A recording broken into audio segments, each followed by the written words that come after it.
O Trilhas da Democracia de hoje recebe 2 mestres de maracatu de baque virado do estado de Pernambuco. O mestre Fabinho, do Maracatu Nação Estrela Brilhante do Recife, e o mestre Danilo, do Maracatu Nação Aurora Africana de Jaboatão dos Guararapes. O tema de hoje é resistência da cultura popular. Sejam bem-vindos ao Trilhas da Democracia. Fabinho, o que define o maracatu de baque virado? Olá, então, o maracatu de baque virado define-se em realizar o cortejo do rei do Congo, né? Simboliza os negros nesse processo de eleição da época do rei do Congo. E aí, como vê muita gente de vários lugares da África, tipo como Congo e vários... Angola e vários lugares da África, ele simbolizava isso aqui, né? Era uma forma de um negro se divertir. Muitas vezes, na época da escravidão, os negros eles trabalhavam mais do que tinham lazer. Então era uma forma de, quando os senhores de engenho liberavam ele, tipo uma folguinha para eles ter o lazer dele, então eles fazia com que criava comunidades, tipo nações, grupos, entre eles, para poder simbolizar essa questão do cortejo de rei do Congo. Então, Danilo, desde as suas origens mais remotas, o maracatu, por um lado, tem uma relação com as populações afro-americanas, e também um aspecto de resistência, né? Quer dizer, o lazer numa sociedade escravocrata, onde o trabalho era compulsório, né? Em que o escravo era uma mercadoria, falar de lazer, um espaço de lazer, é um espaço de afirmação de uma resistência, não é? Sim, com certeza. Então, de fato, a gente persiste, resiste, como está sendo feita a pergunta, nesse âmbito de que nossa cultura, ela sempre sofreu esse preconceito, e reiterando a fala do mestre Fabinho, desde antigamente, os senhores de engenho viram dessa proposta de certa forma, pegar os vestidos que não serviam mais, que tinham esse brilho, que tinham essa riqueza, né? E dar para os seus negros, não de vestir, né? Mas dar para os seus negros, os negros tentarem reproduzir isso, e de certa forma, escutei relatos, né? A gente não estava presente, mas a gente estudando, de certa forma, o maracatu, que um pouco da rivalidade que o povo fala hoje em dia vem daquilo do lado de trás, de tipo um senhor de engenho querer ver os seus negros mais bonitos do que outro senhor de engenho, de outro engenho. Então, dar umas roupas melhores para que o pessoal se vista melhor, para que se sinta melhor, o mais bonito do que aquele outro povo, aquela outra etnia que está brincando ali do lado. Então, essa questão de certa forma, tentar elevar o ego, persistiu que, de certa forma, existiu essa desunião, né? Que os povos eram capturados, um capturava o outro, não só a mão de obra, mas era a questão do negro capturava o negro, existia essa questão dos quilombos serem diferenciados, e, de certa forma, isso vem se persistindo. Hoje em dia, não mais tanto o negro perseguindo o negro, mas a questão da etnia, do branco, de certa forma, discriminando e, de certa forma, colocando a gente para trás, tentando retroceder isso. Esse é o real aspecto da resistência, né, que o povo negro e o maracatu vem durante esses anos todos. A fala inicial de vocês puxa uma série de outras questões, né? Sim. E eu gostaria que a gente dialogasse agora sobre como as tradições originárias do maracatu vêm sendo, de certa forma, perdidas, né? Ou, dizendo de outra maneira, uma tentativa de desvincular o maracatu, por exemplo, das suas tradições religiosas, né? Quer dizer, é indissociável a relação entre o maracatu de baque virado e o terreiro de candomblé. Então, de uma certa forma, a gente não pode desmembrar a questão do baque virado, do maracatu tradicional de baque virado, com o candomblé. Por quê?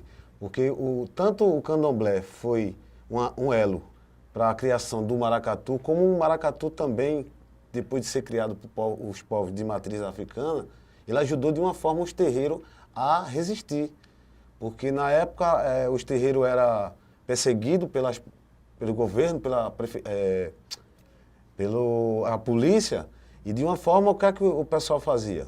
Ele botava no terreiro o maracatu na frente, que antigamente era um pouco mais aceito, botava na frente de um terreiro para dizer que era um maracatu que estava tocando, mas dentro da casa lá, do terreiro, estava rolando as cerimônias.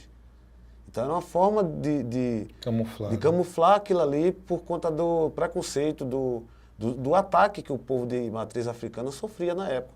Então, de uma forma, o negro, com o seu processo religioso, ajudou a criar o maracatu, e o maracatu também ajudou de uma forma na resistência tanto do próprio maracatu como do terreiro de candomblé. Ou seja, é impossível separar.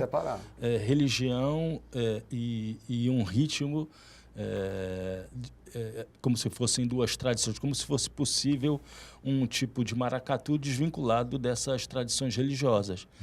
Mas Danilo, Fabinho falou da perseguição que o povo do candomblé e do maracatu sofria à época. E as perseguições atuais? Então, quem é que persegue os maracatus, as nações, nos dias de hoje? Isso. É uma pergunta muito complexa e a gente traz isso para a realidade relativo à questão da religiosidade. Só voltando um pouco, o maracatu, para ele ser maracatu nação, ele tem que ter a relação com o candomblé, para ele ser considerado uma nação de maracatu e reconhecido pelas demais. Ele tem que ter essa relação no candomblé. Não necessariamente todos têm que fazer parte do candomblé. Eu não sou da religião. Eu sou mestre maracatu, mas eu participo das obrigações, eu participo do resguardo, tudo mais, faço tudo certinho lá para ter esse resguardo e ter esse respaldo. Porque, me desculpe interromper, existe uma questão também que é do sincretismo religioso, sim, que é típico também do Brasil, né? Sim. E trazendo para os dias de hoje, a gente fala muito de apropriação cultural, né? Isso. A gente vê dentro de outras religiões usar os nossos ritmos e, mesmo usando nosso ritmo, usando nossa cultura, colocando a mão por cima da nossa cabeça e dizendo que a gente é o diabo, que a gente adora o Satanás e tudo mais. Isso é fato. A gente escuta isso todos os dias.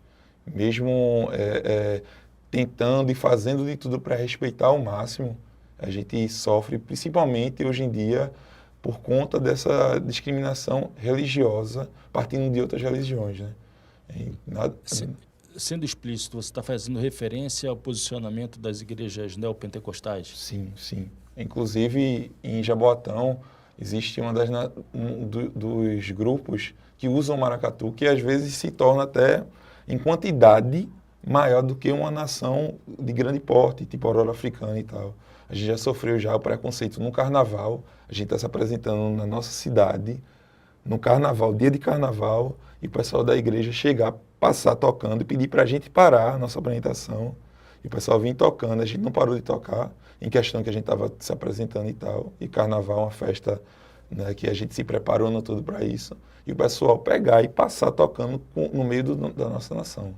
Então isso gerou uma questão de processo, né, de discriminação racial e discriminação religiosa, está rolando até hoje. E esse grupo continua fazendo essa questão de, tipo, principalmente no carnaval, tentar resgatar os jovens usando o ritmo do maracatu. É como a gente fazer aquela comparação do acarajé da Bahia ser o bolinho de Jesus. O maracatu, usar o maracatu. Bom, semana passada eu passei lá dentro da igreja, eu fui lá dentro da igreja para falar com uma pessoa e eu vi um elu lá. A pessoa não sabe nem o que aquilo representa de verdade, né? Então, é muito a questão da segregação realmente, que a gente sente na pele, principalmente dessa classe, né? Principalmente da questão religiosa, que a gente sofre de fato. Ou seja, o preconceito que existe hoje da parte dos neopentecostais em relação a Umbanda, o Candomblé, também rebate sobre as nações. Então, rebate porque a gente, da parte das nações, da parte do maracatu de baque virado, eu acredito que todos, eu tenho certeza que todos, da parte da gente, a gente respeita. Tanto que todos os ensaios que eu passo pela rua fazendo arrastões, na minha comunidade, cada igreja que eu vejo, eu paro o baque para poder passar e mais na frente, adiante, eu toco.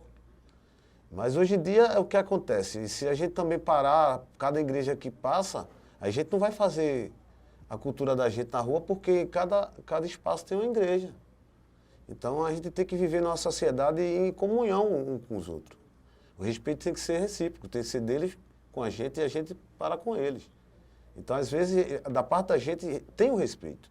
A gente tem com o respeito. Lá na minha comunidade eu tenho um pastor que é muito meu amigo e que a gente se entende bem. Ele diz, eu queria que um dia fizesse um pessoal viesse do Maracatu para fazer uma ação aqui dentro e tal, porque é nossa comunidade, né? A gente não está aqui discutindo religião, a gente está discutindo em prol de uma sociedade justa e direito e de igualdade para todos. A gente não está aqui para discutir a questão da religião. Mas algumas igrejas ela faz com que tenha um preconceito com a gente e a gente para com ela tem um respeito. E isso, Fabinho, quer dizer, a tua comunidade é a comunidade do Alto José do Pinho, né? E entre os batuqueiros, né, que chegam esse ano a cerca de 180, é isso? Existem batuqueiros das mais variadas religiões, né? Então, quer dizer, então já existe um sentimento de integração, né? Mais do que tolerância, né? Existe um sentimento de integração na prática do maracatu, né? com certeza. Eu tenho um batuqueiro lá que se chama, eu não sei se eu posso falar o nome dele, mas ele entrou no maracatu, saiu, fez a oficina fora em Minas Gerais e tal, voltou para o maracatu, depois hoje ele virou pastor e ele é locutor de uma rádio da minha comunidade que é evangélica.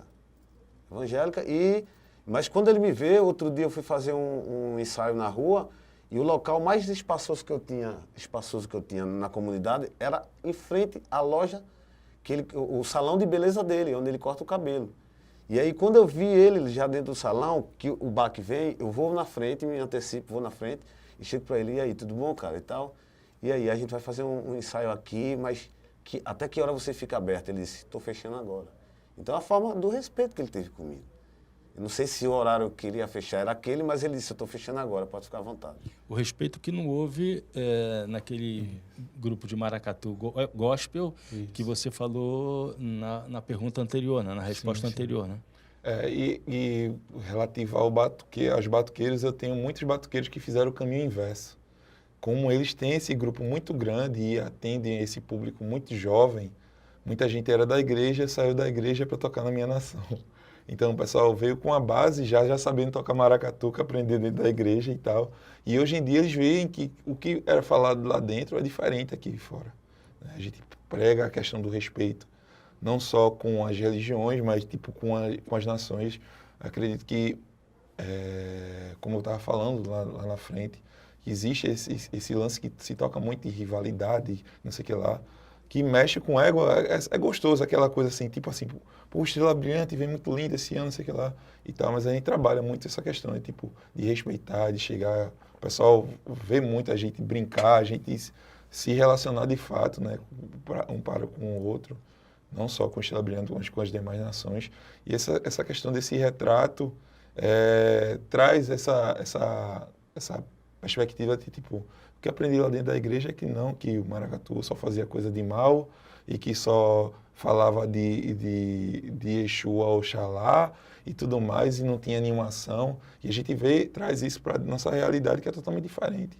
A gente faz maracatu, na verdade, né, ele baseado totalmente na questão da política social, do trabalho para a comunidade, do ajudar, de arrecadar donativos, enfim. Então, eles veem que é diferente. Fabinho, maracatu não é apenas carnaval, né? Quer dizer, as ações das nações não acontecem apenas no mês de fevereiro, durante as prévias, no carnaval, né? O que vocês fazem nos outros 350 alguns dias do ano? Então, a nação Estrela Brilhante do Recife, no Alto José do Pinho, a gente trabalha o ano todo, né? não é só carnaval. O carnaval é uma forma da gente mostrar o trabalho durante o ano todo, de formações de cidadãos dentro da comunidade, como oficinas gratuitas na comunidade para crianças, jovens e adultos.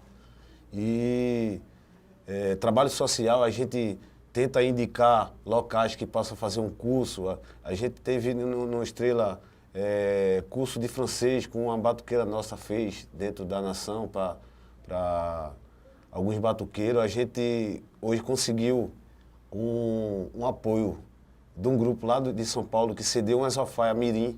Como o Estrela, a gente tem, a alfaia nossa é Macaíba, né, um pouco mais pesada, e para encontrar Macaíba para a criança é um pouco mais difícil. Então a gente conseguiu um apoio de um grupo para poder trazer umas alfaias de compensado para dentro da nação, para justamente o ano que vem eu estou implantando mais oficinas, mas para aquele público criança, né? O Bloco de Pedra, né? O Bloco de Pedra, que tem um projeto Calo na Mão, que ajudou com essas alfaias trazendo, e ano que vem a gente está implantando mais trabalho dentro da comunidade com essas alfaias que é feita para os jovens, para as crianças, dentro do contexto da Nação Estrela Brilhante do Recife. Né? A gente também teve o Ponto de Cultura nosso, que a gente são um ponto de cultura no Alto Zé do Pinho, então a gente tenta sempre estar na comunidade. A gente vira, na verdade, conselheiro de algumas crianças, porque a gente cobra a escola, que esteja bem na escola para poder tocar, e que tem que respeitar o pai, a mãe, o companheiro que está ali junto tocando. Então a gente sempre está formando pessoas. E na música do maracatu, porque para mim eu acho que o maracatu, a música em si e a educação muda qualquer estado, né? Então o mestre é uma referência, né, para os jovens, para as crianças. Né? Eu lembro uma das visitas que eu fiz à sede do Estrela Brilhante do Recife, quando chegavam as crianças, o jovem Fabinho chegava, eu quero falar contigo. Então, isso acontece também no Aurora Africana? Sim, acontece. Apesar de ser jovem, né, a gente somos formadores de opiniões e educadores. Né? Eu sou educador social, tenho como profissão educador social. E a gente tem muito esse feeling de chamar no canto, de querer saber, de cobrar e tudo mais. A gente sabe, principalmente comunidade carente, que Maracatu, na verdade, Maracatu Nação, ele é feito dentro de comunidade que tem a questão da vulnerabilidade social. Dificilmente você vai chegar na nação que tem, tipo, tá ali na orla, não sei o que lá, e tem cercada de prédios. O maracatu que é da orla é Porto Rico, é o Encanto do Pina, mas é na questão mesmo do bode ali da comunidade carente mesmo. Mas a gente sabe do trabalho que tem, da importância que tem. E Danilo, ele tem esse viés, mesmo sendo jovem, de chegar, de chamar no canto, de trazer para a realidade, de trazer um pouco do trabalho que a gente faz com o público de vulnerabilidade, pessoal que é usuário de drogas e tal. Estava trabalhando num lugar que era usuário de crack, situação de rua. Então a gente traz muito essa realidade do cotidiano, principalmente de hoje em dia, para trazer para esses jovens, essa galera mais que está chegando na nação, principalmente a galera que está nessa fase bastante complicada, né? Pré-adolescência, adolescência. E hoje em dia o maracatu de baque virado ele é muito jovem. Não dizendo que existe faixa etária, mas hoje em dia é uma molecada muito grande, então a gente tem que estar, de fato, atento e cuidando, fora as ações que desenvolvem e tal. A gente fez uma ocupação cultural, né? É um prédio público, a Nação Maracatu Africana, a gente tinha perdido nossa sede comprada, quando a gente foi contemplado como ponto de cultura também. O Estrela Brilhante do Recife era um ponto de cultura também, né? Sim. Mas existe essa questão de ponto de cultura, existe uma renovação. A gente é ponto de cultura até hoje, mas ainda existe essa parte burocrática, que é de prestação de conta e tudo mais, e todos esses trâmites que partiu para a parte política, partidária e tudo mais. E esse dissolver, que tudo fica mais difícil, né? Muda cargo, muda a presidência, isso, aquilo, outro, e vai se perdendo as coisas e todo ano fica mais burocrático de se conseguir renovar e ter a verba para reativar isso aí. Mas a gente está fazendo um trabalho social, com doações, com grupos chegando. Isso a resistência não para, né? O tempo todo a gente está resistindo a isso. A gente, na verdade, luta, aí entra um governante e aí tenta retroceder e a gente vai lutando para conseguir de novo e a resistência nunca para de... Se for parar, Se parar... O maracatu, da mesma forma que o frevo, né, são espécies de vitrine da cultura pernambucana, né? Qual é o apoio do governo municipal, dos governos municipais, do governo estadual às nações do maracatu? Então, existe um apoio, né? Existe um apoio para as agremiações no período até o carnaval para poder uma ajuda para construção de roupas, de figurino e tal, para o desfile. Esse apoio é suficiente para bancar o carnaval, por exemplo? Não é suficiente, né? Por conta do... Todo mundo cresce. A gente está na comunidade fazendo trabalho para a nação e o maracatu crescer, né? Isso mesmo. Para a nação crescer. Então, se tudo cresce, tudo vai gerando custo. Então, a verba não é necessária. Você vê, o ano passado, o ano de 2019, eu fui campeão do Carnaval do Recife, né? E aí a nação foi campeão, a gente investiu tudo bem para ter a força e tal. Mas eu arrumei uma tocada agora. Estou próximo ao próximo Carnaval de 2020 e eu arrumei uma tocada pela prefeitura agora. Então, é luta, né? A gente o ano todo não tem tanto... porque o apoio não vem só de... Ou seja, no intervalo de um ano, entre o fim do Carnaval de 2019 e o Carnaval de 2020, vocês vão se apresentar uma única vez financiados pela prefeitura, é isso? Isso. Pela gestão. Então, não é que a gestão seja ruim, mas a questão não é só a prefeitura aqui, vem também do governo federal, vem de mais longe, né? Vem de Brasília também, corta verba, corta aquilo, corta ali. Então a gente vai perdendo a força, cara. A gente vai perdendo, não que a gente vai deixar, assim, perder, aceitar que eles façam isso. A gente vai estar resistindo, a gente tá na luta sempre. Mas se a gente não tem um apoio para a questão de investir em nossa comunidade, como a gente faz? E Danilo, você falava isso no bloco anterior, da rivalidade que existe, uma rivalidade sadia que existe entre as nações. Mas existe também uma grande relação de reciprocidade entre as nações, né? Quer dizer, um batuqueiro que surge, isso é um fato concreto, né? Um batuqueiro que surge na escola de Fabinho e vai para uma outra nação para se tornar o mestre, né? Quer dizer, isso aconteceu com vocês dois, né? Com as duas nações.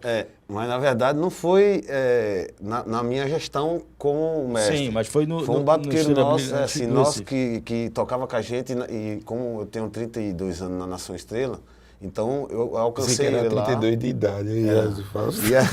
E aí ele fazia parte da percussão com a gente e aí sempre estava lá dando uma força, uma ajuda e tal. E eu lembro bem quando o André falou e disse, mestre, então, a gente está querendo criar uma nação Jaboatão que não tem nada assim de cultura de resistência de matriz africana, uma nação de maracatu, e a gente está tentando ir lá.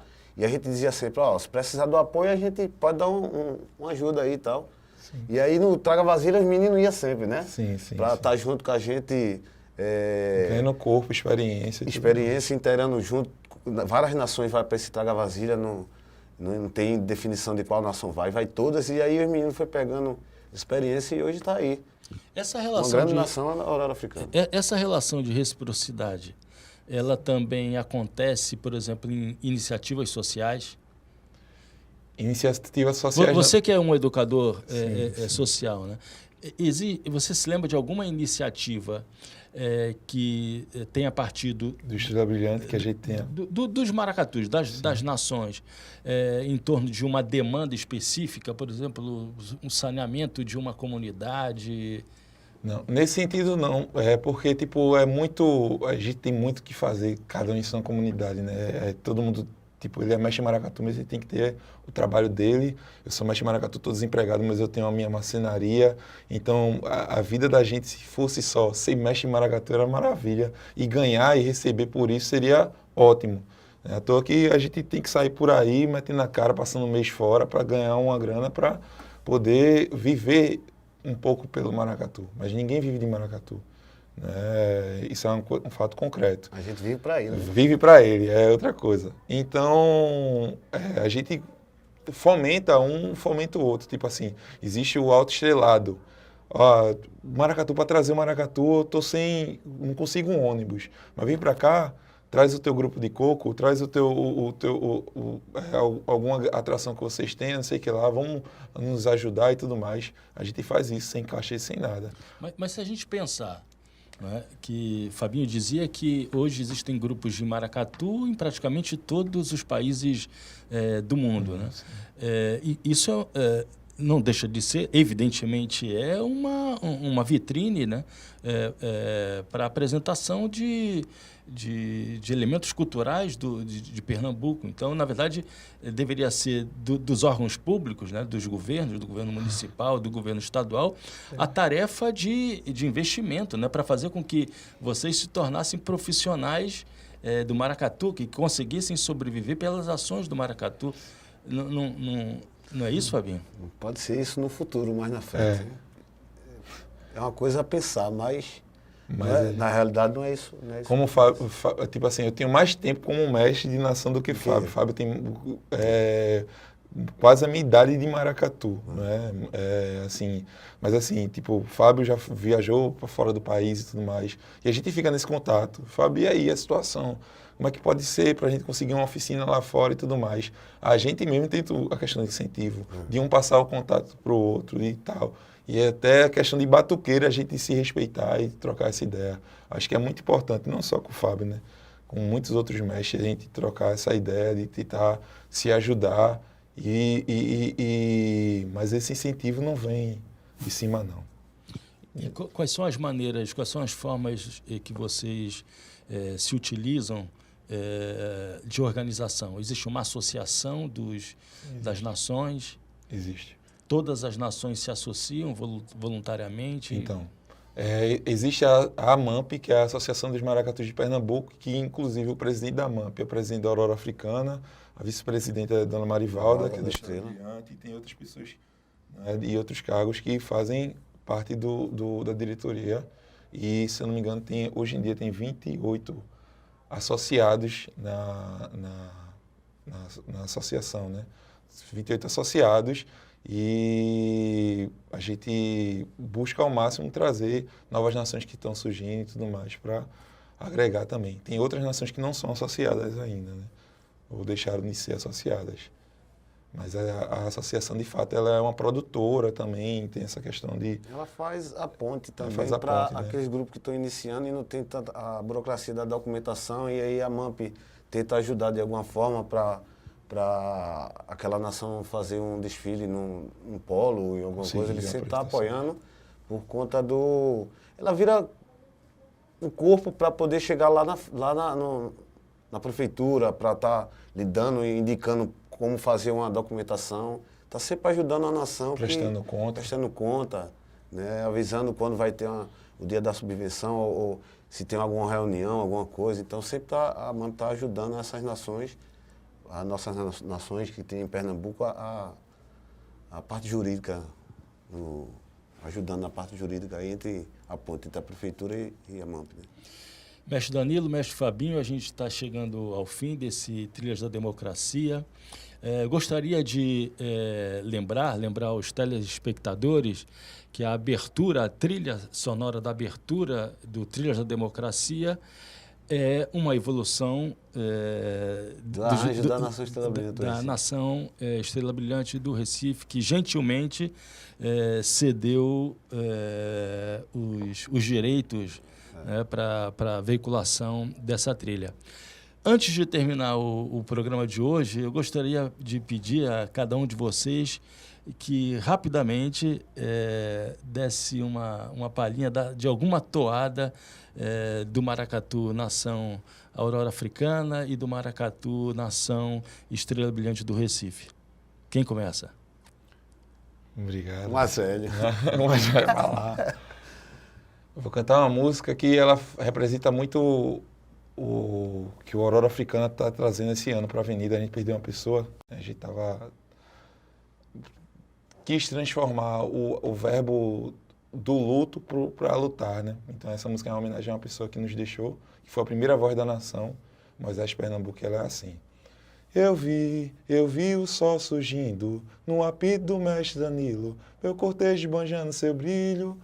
A minha fé traz a força do meu axé, se eu cair, juro, caio de pé, peço ao meu orixá para me levantar. E vou lutar, sua voz ninguém pode calar. Moisés, vamos sempre lembrar, estamos de luto, mas vamos lutar. Eu vi. Aí volto para a questão da toda essa introdução, toda essa história, essa pessoa maravilhosa.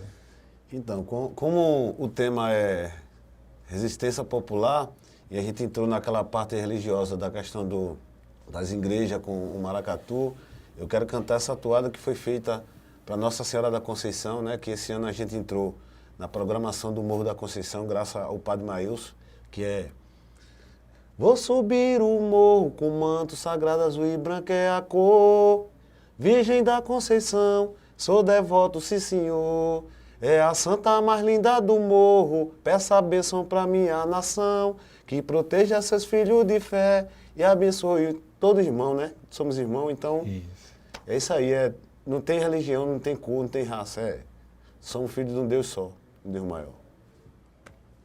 São Gogó de ouro, menino. Muito obrigado, mestre Danilo. Muito obrigado, mestre Fabinho. Obrigado, eu que agradeço. E o Trilhos da Democracia volta na próxima terça-feira, às 9 horas da noite, com reapresentação aos domingos, às 7 horas da noite. Até lá.